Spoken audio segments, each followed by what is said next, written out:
Hello नमस्कार दोस्तों। जैसे कि यूपी डीएलएड 2025 की जो एग्ज़ाम डेट है वो नज़दीक आ चुकी है। तो आज की इस वीडियो में हम यूपी डीएलएड प्रथम सेमेस्टर की बात करेंगे। तृतीय पेपर प्रथम सेमेस्टर का थर्ड पेपर विज्ञान यानी साइंस।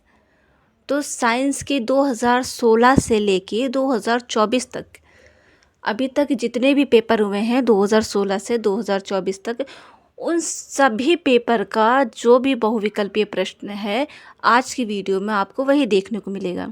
जैसा कि यूपी डीएलएड जो प्रथम सेमेस्टर का ये तृतीय पेपर है विज्ञान, ये 25 नंबर का होता है। इसमें 5 बहुविकल्पीय प्रश्न होते हैं जो एक एक नंबर के होते हैं।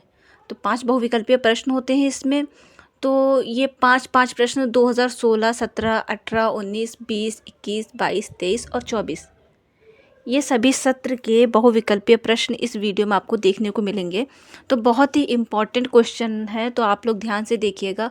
अगर आप ध्यान से देखते हैं, ध्यान से समझते हैं, तो आपको काफ़ी सहायता मिलेगी। तो चलिए शुरू करते हैं इसी के साथ। तो हमारा पहला प्रश्न है वस्तुनिष्ठ प्रश्न। निम्न में से सत्य फल का उदाहरण है। निम्न में से सत्य फल का उदाहरण कौन सा है? ऑप्शन देखिए। नंबर 1 काजू, नंबर 2 सेब, नंबर 3 आम, नंबर 4 अनानास। इनमें से सत्य फल का उदाहरण कौन सा है? निम्न में से सत्य फल का उदाहरण क्या है? तो इसका सही आंसर है ऑप्शन 3 आम। ऑप्शन 3 आम सत्य फल का उदाहरण है। सत्य फल वो होते हैं जो अंडाशय से विकसित होते हैं। तो आम एक सत्य फल का उदाहरण है। सत्य फल क्या होते हैं? जो अंडाशय से विकसित होते हैं उन्हें सत्य फल कहते हैं, और आम जो है उसका एक उदाहरण है। तो दूसरा प्रश्न देखते हैं।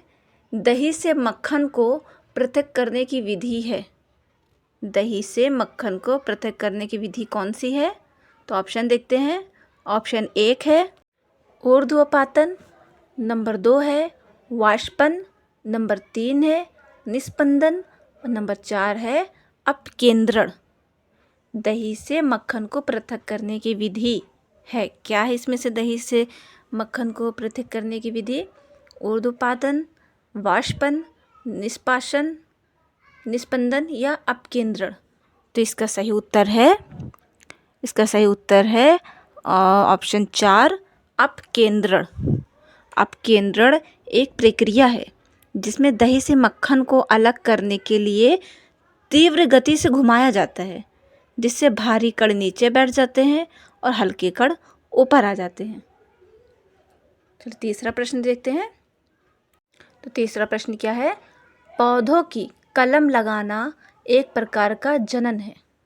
पौधों की कलम लगाना एक प्रकार का जनन है। कौन सा जनन है? ऑप्शन देखिए। ऑप्शन 1 अलैंगिक जनन, ऑप्शन 2 लैंगिक जनन, ऑप्शन 3 अनिषेचित जनन या ऑप्शन 4 कायिक जनन। तो इसमें से कौन सा ऑप्शन सही है? तो इसका सही ऑप्शन है ऑप्शन 1 अलैंगिक जनन। पौधों की कलम लगाना अलैंगिक जनन का एक प्रकार है जिसे कायिक प्रवर्धन भी कहते हैं, क्योंकि इसमें नए पौधों का विकास एक ही जनक से होता है और बीज या लैंगिक अंगों की आवश्यकता नहीं होती। ठीक है, तो प्रश्न नंबर 4 देखते हैं। तो प्रश्न नंबर 4 है, तुम्हारा प्रश्न नंबर 4 है गति के नियम के प्रतिपादक कौन है? गति के नियम के प्रतिपादक कौन है? ऑप्शन 1 है न्यूटन, ऑप्शन 2 है आइंस्टाइन, ऑप्शन 3 है कोपरनिकस या ऑप्शन 4 है इनमें से कोई नहीं। गति के नियम के प्रतिपादक कौन है? ये तो आप लोगों ने वैसे छोटी कक्षा में पढ़े होंगे 6th 7th 8th में। तो इसका सही आंसर है ऑप्शन 1 न्यूटन। न्यूटन इसका सही आंसर है। सर आइजैक न्यूटन ने गति के 3 नियमों को प्रतिपादित किया था जो शास्त्रीय यांत्रिकी के आधार हैं। तो गति के नियम के प्रतिपादक न्यूटन है। तो प्रश्न नंबर 4 देखते हैं। तो प्रश्न नंबर 5। प्रश्न नंबर 5 है निम्न में से कौन सा पदार्थ ऊर्ध्वपातक नहीं है? ऑप्शन 1 नौसादार, ऑप्शन 2 आयोडीन, ऑप्शन 3 कपूर या ऑप्शन 4 नमक।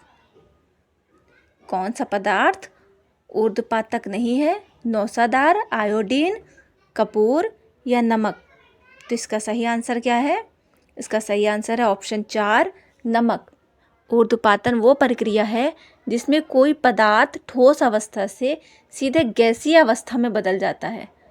तो इसमें नौसादार या अमोनिया क्लोराइड, आयोडीन और कपूर ऊर्ध्वपातित हो सकते हैं, जबकि नमक सोडियम क्लोराइड नहीं होता। ठीक है, तो अब हम अगला प्रश्न देखते हैं जो 2023 से लिया गया है, प्रश्न पत्र 2023 से लिया गया है। तो 2024 प्रश्न पत्र का हमने जो 5 प्रश्न थे बहुविकल्पीय वो देख चुके हैं। हम 2023 की ओर बढ़ते हैं। तो 2023 का पहला प्रश्न देखते हैं। तो हमारा पहला प्रश्न है, कोशिका भित्ति पाई जाती है। कोशिका भित्ति पाई जाती है ऑप्शन 1 पादप कोशिका में, ऑप्शन 2 जंतु कोशिका में, ऑप्शन 3 पादप तथा जंतु कोशिका दोनों में, या ऑप्शन 4 इनमें से कोई नहीं। कोशिका भित्ति किसमें पाई जाती है? तो इसका सही आंसर है ऑप्शन 1 पादप कोशिका में। पादप कोशिका में कोशिका भित्ति पाई जाती है। दूसरा प्रश्न देखते हैं। तो हमारा दूसरा प्रश्न क्या है? यौगिक का उदाहरण है। तो ये 4 ऑप्शन है, इसमें यौगिक का क्या उदाहरण है? ऑप्शन 1 वायु, ऑप्शन 2 धुआं, ऑप्शन 3 चीनी, या ऑप्शन 4 चीनी का विलयन यौगिक का उदाहरण है। तो इसका सही आंसर क्या है? तो इसका सही आंसर है ऑप्शन 3 चीनी।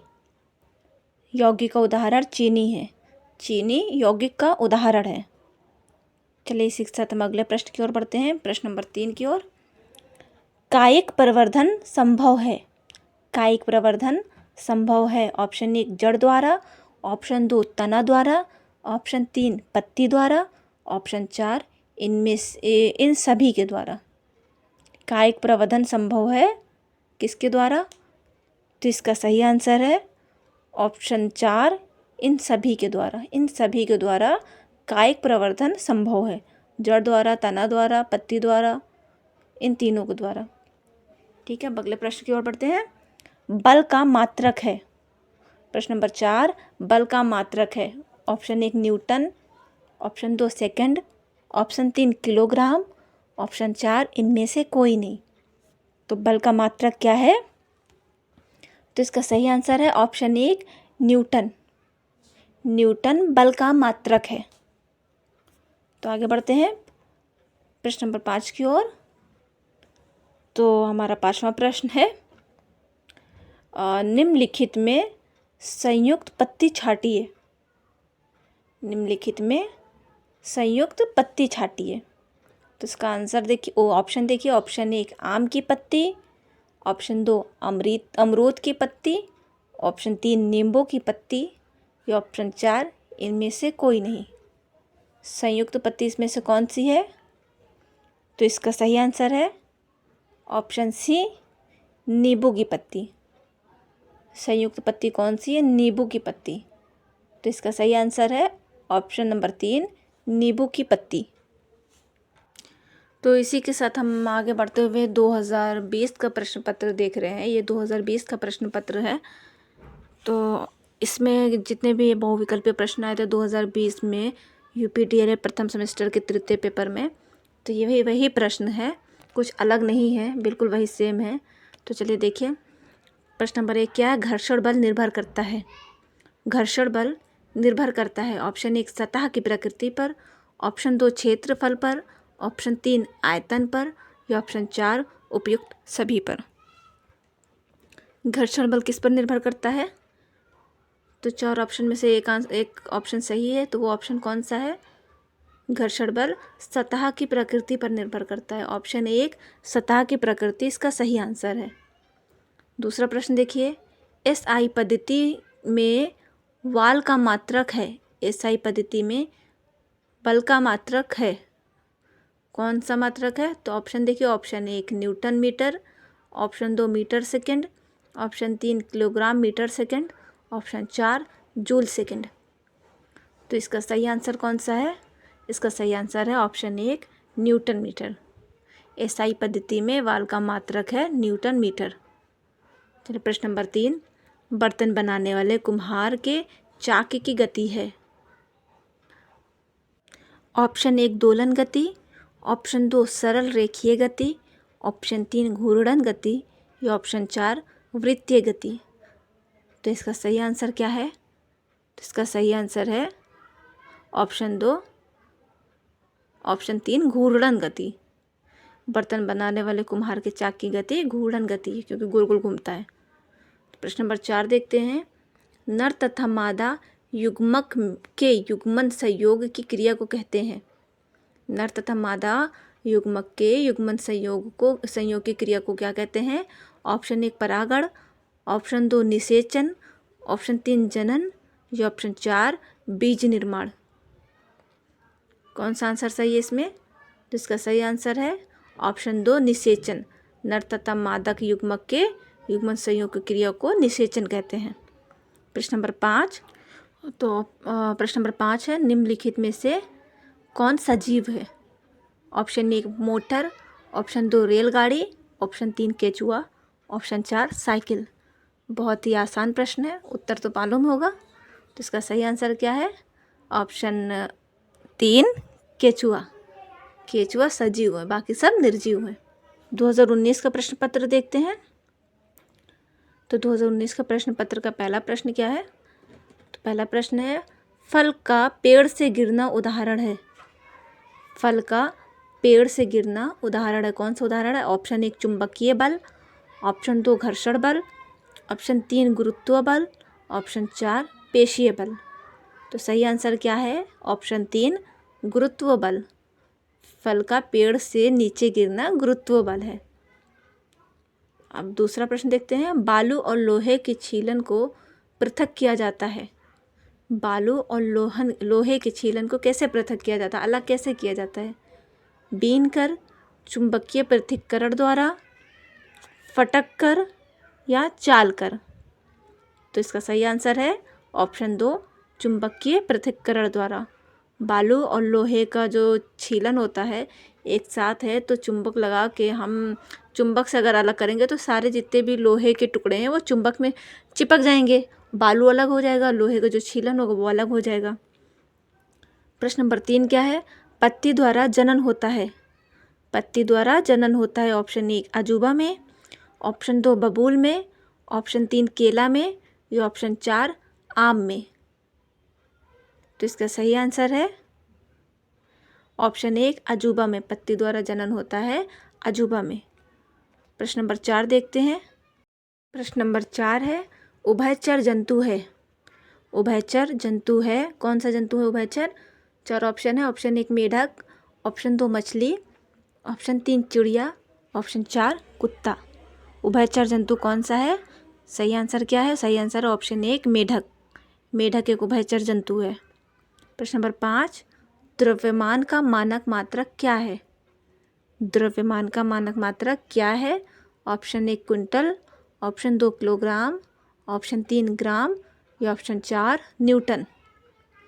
इसका सही आंसर है ऑप्शन 2 किलोग्राम। द्रव्यमान का मानक मात्रक है किलोग्राम। अब इसी के साथ हम प्रश्न पत्र देखते हैं 2018 का प्रश्न पत्र। 2018 का प्रश्न पत्र में देखते हैं कितने कौन कौन से प्रश्न थे। तो पहला प्रश्न देखते हैं।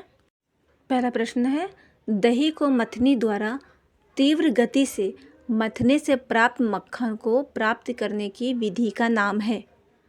दही से मथनी द्वारा तीव्र गति से मथने से प्राप्त मक्खन को पृथक करने की विधि का नाम क्या है? ऑप्शन 1 ऊर्ध्वपतन, ऑप्शन 2 अपकेंद्रण, ऑप्शन 3 तलछटीकरण या ऑप्शन 4 निस्पंदन। तो इसका सही आंसर है ऑप्शन 2 अपकेंद्रण। मक्खन को दूध से पृथक करने की विधि का नाम अपकेंद्रण है। दूसरा प्रश्न देखते हैं। दूसरा प्रश्न क्या है? तो हमारा दूसरा प्रश्न है, सुषुप्त पौधा कहा जाता है। सुषुप्त पौधा कहा जाता है। ऑप्शन 1 जड़ को, ऑप्शन 2 बीज को, ऑप्शन 3 फूल को या ऑप्शन 4 पत्ती को। ये 4 ऑप्शन में से कौन सा ऑप्शन ठीक है? किसको सुषुप्त पौधा कहा जाता है? तो इसका सही आंसर है ऑप्शन 2 बीज को। बीज को सुषुप्त पौधा कहा जाता है। सुषुप्तता मुख्य रूप से बीज से संबंधित होती है। तो सुषुप्त पौधा कहा जाता है बीज को। सही आंसर क्या है? ऑप्शन 2 बीज। बीज इसका सही आंसर है। चलिए यहाँ तक हो गया, अब आगे बढ़ते हैं। प्रश्न नंबर 3। तो प्रश्न नंबर 3 है, 1 फुट बराबर है 26.48 सेंटीमीटर, 28.48 सेंटीमीटर, 29.48 सेंटीमीटर या 30.48 सेंटीमीटर। फुट बराबर है, 1 फुट बराबर है, इसका सही आंसर क्या है? सही आंसर क्या है इसका? फुट बराबर है। तो सही ऑप्शन है ऑप्शन 4 30.48 सेंटीमीटर। 30.48 सेंटीमीटर 1 फुट बराबर है। तो प्रश्न नंबर 4 की ओर देखते हैं। न्यूटन का गति संबंधी कौन सा नियम क्रिया प्रतिक्रिया का नियम है? न्यूटन के गति संबंधी कौन सा नियम क्रिया प्रतिक्रिया का नियम है? ऑप्शन 1 प्रथम नियम, ऑप्शन 2 द्वितीय नियम, और ऑप्शन 3 तृतीय नियम, या ऑप्शन 4 इनमें से कोई नहीं। तो सही आंसर है ऑप्शन 3 तृतीय नियम। न्यूटन की गति का संबंधित नियम क्रिया प्रतिक्रिया का नियम है तृतीय नियम। ये नियम बताता है कि प्रत्येक क्रिया की सदैव एक समान विपरीत प्रतिक्रिया होती है। इसका अर्थ है जब एक वस्तु दूसरी वस्तु पर बल लगाती है तो दूसरी वस्तु भी पहली वस्तु पर समान मात्रा में विपरीत दिशा पर बल लगाती है। तो सही आंसर क्या है? ऑप्शन 3 तृतीय नियम। तो ये प्रश्न पत्र 2017 का है। देखते हैं 2017 का प्रश्न पत्र। तो पहला प्रश्न है इसमें, मछली में श्वास लेने के लिए कौन सा अंग पाया जाता है? श्वास मतलब सांस लेने के लिए, मछली में सांस लेने के लिए कौन सा अंग पाया जाता है? जैसे मनुष्य तो फेफड़े से सांस लेते हैं, तो मछलियों को सांस लेने के लिए कौन सा अंग है? ऑप्शन 1 है फेफड़ा, ऑप्शन 2 है गलफड़ा, ऑप्शन 3 है त्वचा, या ऑप्शन 4 है उपर्युक्त सभी। इसका सही आंसर क्या है? तो इसका सही आंसर है ऑप्शन 2 गलफड़ा। मछलियाँ पानी में घुली हुई ऑक्सीजन को गलफड़ों यानी गिल्स की सहायता से ग्रहण करती हैं। गलफड़े विशेष श्वसन अंग होते हैं जो मछलियों को पानी में ऑक्सीजन निकालने में मदद करते हैं। गलफड़ों में छोटे धागे जैसे ऊतक होते हैं जिन्हें गलफड़ों के तंतु या लैमेली कहते हैं, जहां गैस का आदान प्रदान होता है। तो सही आंसर है ऑप्शन बा गलफड़ा। दूसरा प्रश्न देखते हैं, 1 गज बराबर होता है। 1 गज बराबर होता है क्या? तो इसका ऑप्शन देखिए, 5 foot 1, option 2 4 foot, option 3 3 foot, या ऑप्शन 4 2 फुट। तो इसका सही आंसर है ऑप्शन 3 3 फुट। गज यार्ड 3 फुट के बराबर होता है। यह लंबाई मापने की एक मानक इकाई है। प्रश्न नंबर 3, घुलनशील ठोस पदार्थों को द्रव्य से पृथक करने की विधि है। घुलनशील ठोस पदार्थों को द्रव्य से पृथक करने की विधि कौन सी है? ऑप्शन 1 है छानना, ऑप्शन 2 है निथारना, ऑप्शन 4 है तलछटीकरण, या ऑप्शन 4 है वाष्पन। तो इसका सही आंसर है ऑप्शन 4 यानी वाष्पन। घुलनशील ठोस पदार्थों को द्रव्य से पृथक करने के लिए वाष्पन की विधि का उपयोग किया जाता है। इस विधि में द्रव्य को गर्म करके वाष्पित किया जाता है जिससे ठोस पदार्थ पात्र में शेष रह जाते हैं। प्रश्न नंबर 4 देखते हैं। तो हमारा प्रश्न नंबर 4 है, पहलवान को भार उठाने में लगने वाला बल है। पहलवान को भार उठाने में लगने वाला बल है, कौन सा बल है? ऑप्शन 1 है यानी ऑप्शन आ पेशीय बल, ऑप्शन बा विद्युत बल, ऑप्शन सा चुंबकीय बल, या ऑप्शन द उपर्युक्त में से कोई नहीं। पहलवान को भार उठाने में लगने वाला बल कौन सा बल है? तो इसका सही आंसर है ऑप्शन 1 यानी ऑप्शन आ पेशीय बल।